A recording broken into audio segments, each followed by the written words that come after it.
चलेगी नहीं चलेगी। गुंडों को गिरफ्तार करो, गिरफ्तार करो, गिरफ्तार। मामला ये है कि कल एक कैंपेन अगेंस्ट स्टेट रिप्रेशन करके एक मंच है 36 संगठनों का दिल्ली के अंदर, वो जीएन साईं बाबा की रिहाई को लेके 5 तारीख को HK सुरजीत भवन में 2 बजे से प्रोग्राम कर रहा है, जहाँ पे वो डिमांड करेगा उनके रिलीज़ के लिए। कल यहाँ पे बहुत सारे संगठन जो कि उस कैंपेन का पार्ट हैं वो यहाँ पे कैंपेन कर रहे थे। मैं एक लॉयर हूँ, मैं अपने लॉयर संगठन की तरफ से यहाँ पे कैंपेन कर रहा था छात्रों के साथ में। यहीं पे पटेल चेस पे जस्ट थाने के सामने ही हम लोग चाय पी रहे थे, जब हमको लगभग 40 से 50 गुंडों के बीच में अचानक आए और उन्होंने पर्चा जो उनको दिया गया, हम तो सभी छात्रों को पर्चा बांट रहे थे, तो उनको भी पर्चा किसी ने पकड़ाया तो उन्होंने फाड़ा और गाली दी और बोला कि ये तो देशद्रोही हैं। और फिर उसके बाद वो निकल गया, तो हम लोग चाय वगैरह पीने लगे। उसके बाद अचानक लगभग 30 से 40 गुंडे यहाँ पे आते हैं और वो छेड़ना शुरू करते हैं, पत्थर फेंकना शुरू करते हैं। तो हम लोग यहाँ से निकलते हैं क्योंकि हम लोग नहीं चाहते कि किसी जगह का झड़प हो।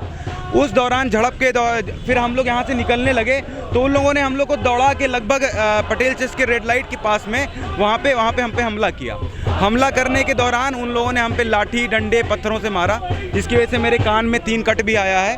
उसके अलावा एक छात्र है दिल्ली यूनिवर्सिटी की बादल, उसके माथे पे 2 टाके लगे हैं। उसके अलावा एक और छात्र है, शायद उनका नाम अक्ष है या अरहान अक्ष है, वो उनके माथे पे चोट लगी है, इस पे चेहरे पे ब्रूजेज आए हैं और भी कई सारे लोगों को चोट लगी है। उसके बाद हम लोग यहाँ से हिंदूराव हॉस्पिटल गए जहाँ पे हमारा MLR हुआ है, लेकिन क्योंकि जब भी सर पे चोट लगने का हमला होता है इस तरीके का तो अटेम्प्ट टू मर्डर का केस लगना चाहिए। लेकिन मुझे अभी FIR की कॉपी मिली है, मैं FIR की कॉपी आपको दिखा देता हूँ। उस FIR की कॉपी में इन लोग के ऊपर सिर्फ और सिर्फ 323 और 506 और इसके अलावा 341 का मुकदमा लगाया गया है, कॉमन इंटेंशन लगाया गया है। बल्कि यहाँ पे 307 लगना चाहिए और इनकी तुरंत गिरफ्तारी होनी चाहिए। तो मैं ये अपील भी करना चाहता हूँ दिल्ली पुलिस प्रशासन को कि वो सही कदम लें, क्योंकि ये गुंडागर्दी बढ़ती रहेगी अगर वो सही कदम नहीं लेंगे। कहाँ लोकतंत्र को मजबूत कर रहा है? अगर मॉरिस नगर पुलिस थाने के सामने एक नॉर्मल कैंपेन जिसमें हम कुछ ऐसा प्रॉब्लमेटिक बोल नहीं रहे थे, हम सिर्फ एक पर्चा बांट रहे थे जिसपे हम एक प्रोग्राम के बारे में बता रहे थे, उस पर हमला होता है और पुलिस तक नहीं आती है, तो कोई लोकतंत्र कहाँ से मजबूत हो रहा है?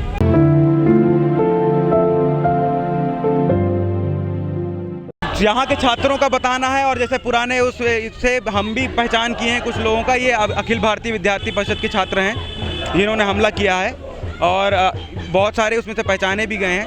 मैंने भी एक पहचाना है जिसका नाम रोहित शर्मा है। उसके अलावा और भी बहुत सारे छात्रों ने वहाँ पे जो कंप्लेंट दी है, अपनी स्टेटमेंट दिया है, उसमें नाम लिखवाए हैं। ऐसा क्यों किया उन्होंने हमला आपके ऊपर? मतलब वो उनके अंदर पता नहीं कहाँ से इतनी नफरत बढ़ी गई है, पता नहीं क्यों इतना उनके अंदर। छात्र होने के बाद भी ऐसी चीज़ें, ऐसे कैंपेन की मान लेते हैं कि कोई अगर सवाल उठा रहा है तो वो देशद्रोही है। तो उनका मानना है कि साईं बाबा देशद्रोही है और उनके खिलाफ, उनके लिए बात करना देशद्रोह का मामला है, तो इसलिए उन लोगों ने हम पे हमला किया। वो हमको गाली दे रहे थे, हमको देशद्रोही बोल रहे थे और हम पे हमला कर। हम लोग कैंपेन कर रहे थे ना, पर्चा बांट रहे थे उस साईं बाबा को लेकर। वो 5 तारीख वाले प्रोग्राम के लिए हम लोग पर्चा बांट रहे थे ताकि उनके केस के बारे में जो बॉम्बे हाई कोर्ट ने बोला है, जो सुप्रीम कोर्ट ने बोला है और तमाम रिटायर्ड जज मदन बी लोकुर ने भी उस जजमेंट को, जो सुप्रीम कोर्ट ने सस्पेंड किया है बॉम्बे हाई कोर्ट के जजमेंट को, उसको कंडेम किया है।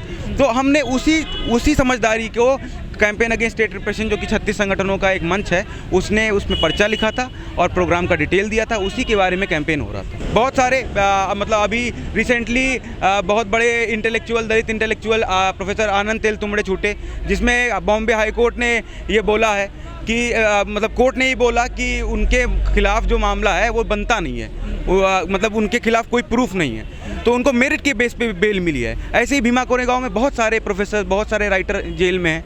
उसके अलावा भीमा कोरेगांव में जो असली में उपद्रवी थे, जिन्होंने वहाँ पे माहौल ख़राब किया था, संभाजी भिड़े हो गया, इन लोग के ऊपर कोई एक्शन नहीं हुआ है। तो ये हम पूरा ट्रेंड देखते आ रहे हैं, जहाँ पे जो लोग हक की आवाज़ उठा रहे हैं उन पे हमला होता है और उन्हीं के ऊपर मुकदमे लगाए जाते हैं कि ये लोग उपद्रव कर। मुझे ऐसा लगता है कि बहुत बड़े स्तर पे जो हमारे मौलिक अधिकार हैं हमारे डेमोक्रेटिक राइट्स हैं उनका हनन हो रहा है। इसमें इन सारे कानून यूएपीए ऐसे कानूनों का इस्तेमाल हो रहा है और लोगों की आवाज़ दबाई जा रही है गुंडा ताकतों का इस्तेमाल करके और कानून का गलत तरीके से, कानून का गलत और सही तरीके से इस्तेमाल करके। चोट आई है? हाँ, मेरे कान में 2-3 कट आए हैं।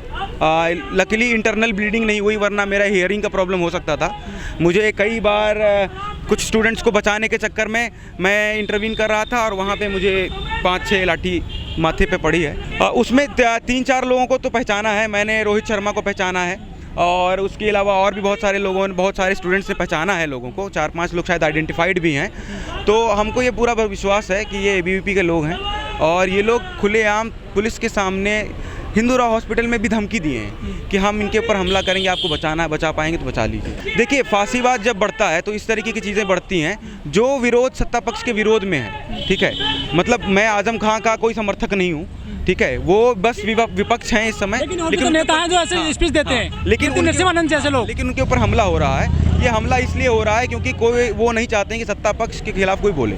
ठीक है, तो जो सत्ता पक्ष में है वो जो भी बोल रहा है वो सही किया जा रहा है और जो सत्ता पक्ष के विरोध से बोल रहा है, जो सच्चाई बोल रहा है, उनके ऊपर हमला किया जा रहा है, उनके ऊपर झूठे मुकदमे भी बनाए जा रहे हैं। मतलब सामने से देखने वाली चीज़ है कि एक तरफ इतनी ज़्यादा खुलेआम बर्बरता की बातें की जाती हैं, लोगों को मारने की, रेप करने की बातें की जाती हैं, वहाँ पे हमारा कानून व्यवस्था एकदम मौन रहता है। भेदभाव किया जा रहा है। हाँ, ये बिल्कुल भेदभाव किया जा रहा है और ये संवैधानिक तौर पे बहुत गलत है। संविधान भी बोलता है कि सबको बराबरी का अधिकार है। तो ये मतलब पूरी तरीके से लोगों के संवैधानिक और उनके डेमोक्रेटिक राइट्स का हनन किया जा रहा है, बहुत तरीके से भेदभाव किया जा रहा है। मेरा नाम अरहान है, मैं ड्यू का एक छात्र हूँ।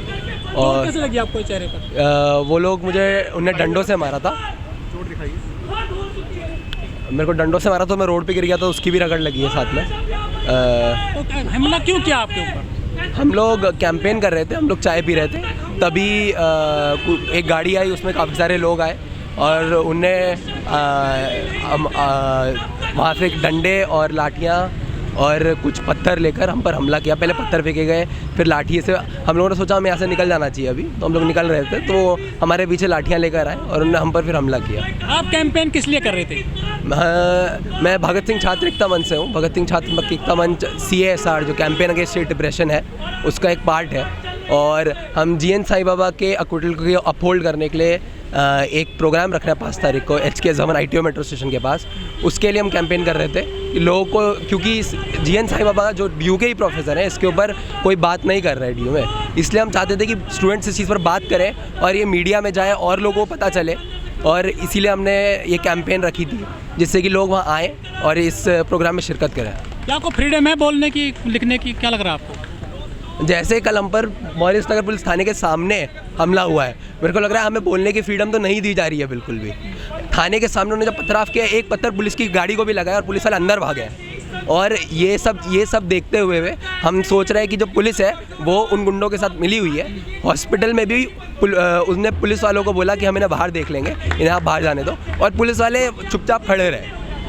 जब हमने बोला कि हमें FIR करानी है तो पुलिस वालों ने कहा तो पुलिस को कॉल कर लो, पुलिस वाले खुद ये बोल रहे थे। तो हमें उन पर बिल्कुल भरोसा नहीं है। और ये किस संगठन के हैं जो आरोपी हैं? ये ABVP से है। हाँ, तो उनके संस्कार दिख रहे हैं, वो डंडे लेकर जब आ रहे हैं और महिलाओं को रेप थ्रेट्स दे रहे हैं, उनको जातिवादी गालियाँ दे रहे हैं, एंटी वुमेन गालियाँ दे रहे हैं और पत्थर फेंक रहे हैं। एक महिला पर पत्थर फेंक रहे हैं और गाली देते वैसे काम कर रहे हैं, तो ये कोई संस्कारी बात नहीं है।